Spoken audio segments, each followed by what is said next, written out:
another judge confirmed what immigration lawyers across the United States have been fearing, and that is that DACA probably isn't here to stay. And if you're someone who's waiting around for DACA, you have applied and perhaps you're waiting for your application to be adjudicated, or you're waiting for the program to be reopened, frankly, I would not hold my breath on this, and I would instead contact me or another experienced immigration lawyer who's very innovative to try to find another opportunity for you. I will share that every week I meet with people who they are either coming in to renew their DACA, or they are asking about DACA to see if maybe they can apply for it because they are looking online and seeing that perhaps they meet all the qualifications.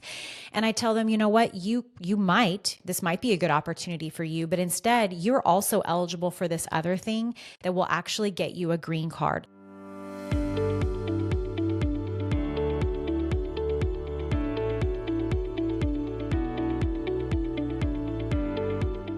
Let's go for the green card instead of just for the work permit and the stay of removal. As wonderful as those things are, they do not lead to a green card. And if you don't already have DACA, then you're pretty much not, from what it looks like, not going to get something unless Congress creates a new law.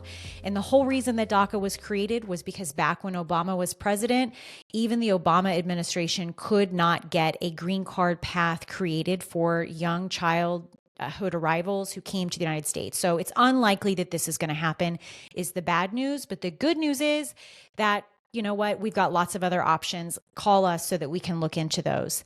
And now, if you're someone who has DACA and you're hearing about these decisions, if I were you, I would be very concerned that the possibility that my DACA could be taken away is a very real possibility. No court has pulled the trigger on that yet because it's a really crappy thing to do, but I fear that this is something that may happen in the next year. So here's what I would recommend as the number one thing.